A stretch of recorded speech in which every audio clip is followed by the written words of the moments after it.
কোনো সূরা স্টাডি করার আগে আমি যা করি তা হলো সেই সূরাটি বারবার তেলাওয়াত করি, শুধু পড়তেই থাকি। আল্লাহ যদি কিছু বলেন আমি সেটা সম্পর্কে আরও জানতে চাই। আমি সেই জগতের ভেতরে ঢুকে আল্লাহ কি বলছেন তা গভীরভাবে বুঝতে চাই।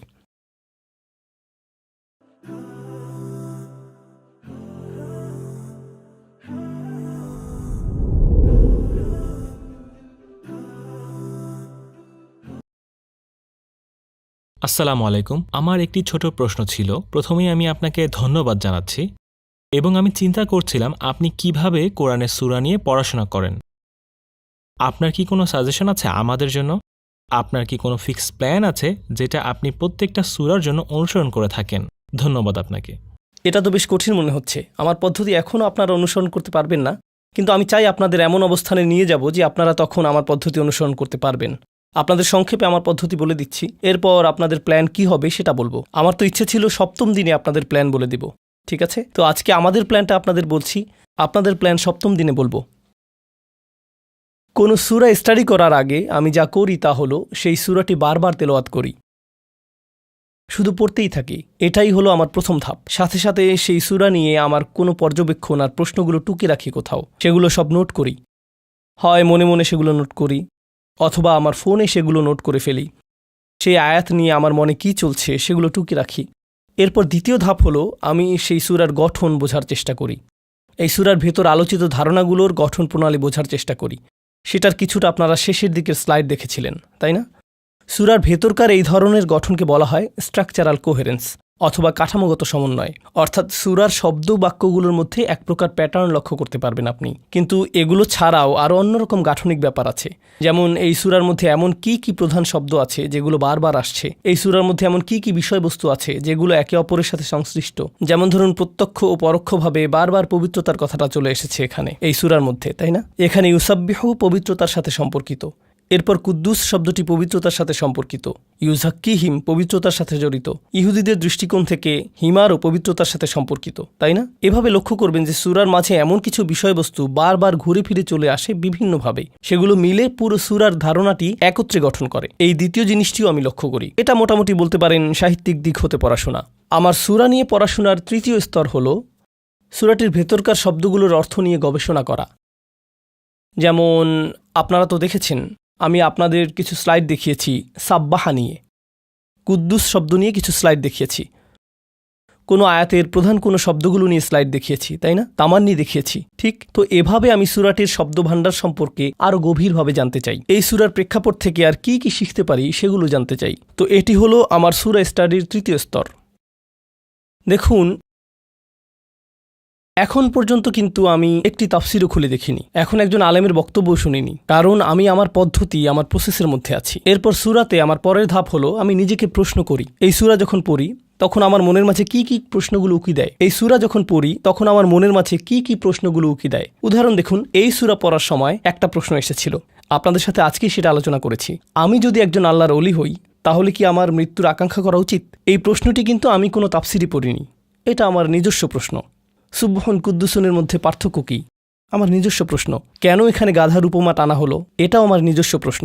তো প্রত্যেক সূরায় আমার নিজস্ব প্রশ্নের একটা লিস্ট থাকে। এরপর আমি এই সূরাগুলোর উত্তর পুরো কোরআন ঘেঁটে বের করার চেষ্টা করি। তারপর আমি নতুন আরেক দিক হতে শুরু করি, অন্য কোনো ধারা হতে বোঝার চেষ্টা করি। হ্যাঁ, জানি অনেকগুলো দিক এখানে আছে সত্যি, কিন্তু আমার কোরআন স্টাডির আরেকটা ক্ষেত্র হলো কোরআন যদি কোনো কিছু উল্লেখ করে আমি সেই জিনিস সম্পর্কে কোরআনের বাহির হতেও জানতে চেষ্টা করি। যেমন ধরুন, আমি সম্ভবত কমপক্ষে 2টো লম্বা ভিডিও দেখেছি, 2টি আলাদা আলাদা ডকুমেন্টারি দেখেছি শুধুমাত্র গাধা নিয়ে। আমি আরও অনেকগুলো আর্টিকেল পড়েছি। কেন? কারণ আল্লাহ গাধার আলোচনা করেছেন। অর্থাৎ তিনি যদি কিছু নিয়ে কথা বলেন আমি সেটা সম্পর্কে আরও জানতে চাই। এভাবেই আসলে সূরা নিয়ে আমার মস্তিষ্ক কাজ করে। আমরা যখন সূরা আয-যারিয়াত পড়েছিলাম, আয-যারিয়াতি যারওয়া, যেই বাতাস প্রবাহিত হয় বয়ে নিয়ে যায়, তো আমি তখন বাতাস নিয়ে গবেষণা শুরু করে দিলাম। ন্যাশনাল জিওগ্রাফির বাতাস নিয়ে আর্টিকেল পড়লাম, হতে অন্য স্থানে যায়, উত্তর আটলান্টিকের বাতাসের সাথে প্যাসিফিকের বাতাসের পার্থক্য, বাতাস কী কী বয়ে নিয়ে যায়, শুধুমাত্র তাপমাত্রা আর জলীয় বাষ্প না, ধুলোবালি আর পরাগরেণুও নিয়ে যায়। আমি সব জানতে চাই। যদি অন্য কোনো সূরাতে আলোচনা আসে, যেমন শেষ সূরাতে আল্লাহ সন্ন্যাসীদের আশ্রমের কথা বলেছেন, তো আমাকে এখন জানতে হবে ক্যাথলিক চার্চ আর সন্ন্যাসীদের জীবন কিভাবে শুরু হলো, এসবের ইতিহাস কি। যেহেতু আল্লাহ উল্লেখ করেছেন যে তারা সন্ন্যাসীদের জীবন পালন করত, এখন আমি জানতে চাই সন্ন্যাসীদের জীবন কেমন, কিভাবে এই চর্চা এলো, এরপর কি হলো। বুঝতে পারছেন? ডক্টর সাহিবা আর আমি একে বলি কোরআনের জগৎ। আল্লাহ কিছু একটা উল্লেখ করলেই আমি যেই জগতে ঢুকে যেতে চাই, আমি যেই জগতের ভেতরে প্রবেশ করে আল্লাহ যেটা উল্লেখ করেছেন সেটা সম্পর্কে গভীরভাবে জানতে চাই। ঠিক আছে? আর এটা কিন্তু ভিন্ন এক রকমের অন্তর্দৃষ্টি উন্মুক্ত করে দেয়, একেবারে নতুন একটা দৃষ্টিভঙ্গি। যেমন ধরুন বাইবেলের কিছু উপমাগুলো ডক্টর সুহাইব, আসলে ডক্টর সাকিব আমাকে সেটা দেখিয়ে দিলেন। আপনাদের আমি গাধা নিয়ে যেই জিনিসটা দেখিয়ে দিয়েছিলাম, গাধা বহন করছে যে সেই ব্যাপারগুলো, এটাও ছিল আরেকটা পদ্ধতি, আরেকটা স্তর। এরপর শেষের দিকে এসে আমি তাফসির শোনা শুরু করি। শায়েখ মোহাম্মদ মুতাওয়াল্লি আশ-শারউয়ির তাফসির শুনি। কিন্তু প্রথমে আমি ডক্টর ইসরার আহমেদ রহমাহুল্লার তাফসির মুফাসসাল দার্সে কোরআন শুনি। এটা উর্দুতে। তিনি বিস্তারিতভাবে কোরআনের উপর লেকচার দিয়েছেন এখানে। ডক্টর সাহেবই হলেন কোরআনের ক্ষেত্রে আমার প্রথম অনুপ্রেরণা। মনে হয় শতবার শুনেছি আমি তাকে, তবুও শুনি বারবার। আমি কিভাবে তার থেকে ভিন্নভাবে চিন্তা করি সেটা দেখতে শুনি। আর এই সূরার ওপর তার লেকচার 4 ঘন্টার। এই পুরো সূরা তিনি আলোচনা করেছেন 4 ঘন্টার লেকচারে। হ্যাঁ, উর্দুতে। হ্যাঁ, ইংরেজিতে না সেটা। এরপর আমি শায়েখ মোহাম্মদ মুতাওয়াল্লি আশ-শারউয়ির তাফসির পড়ি, কারণ কখনো কখনো তার কিছু সুন্দর দৃষ্টিভঙ্গি পাই রহমাহুল্লাহ। যদি তার আলোচনার কিছু খুঁজে পাই, কোথাও যদি কোনো ভিডিও পাই, সেটা দেখি। এরপর আমি নিজেকে প্রস্তুত করি তাফসির পড়ার জন্য, কিন্তু এখনও প্রস্তুত না। এরপর যাদের আমি পড়ি তাদের একজন হলেন ডক্টর ফাদেল সালেহ আস-সামেরাই। আমি বোন সামার আর নাউতের প্রতি আন্তরিকভাবে কৃতজ্ঞ। সম্ভবত তিনি এখন সৌদি আরবে আছেন। তিনি তার সমস্ত লেকচারগুলো গুছিয়ে আমার জন্য ট্রান্সক্রাইব বা প্রতিলিপি করে দিয়েছেন।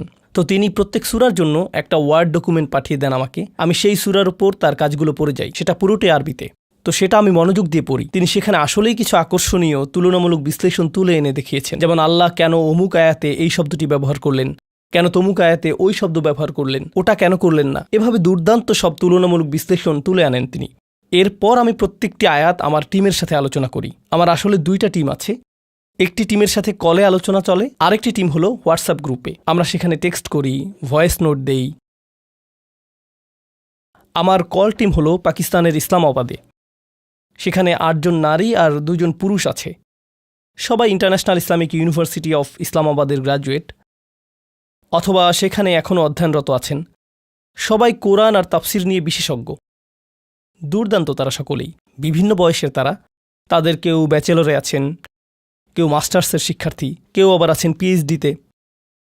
তো আমি যা করি তা হলো তাদেরকে কল দিয়ে বলি যে আজকে আমরা এই সূরার একটি আয়াত নিয়ে আলোচনা করব।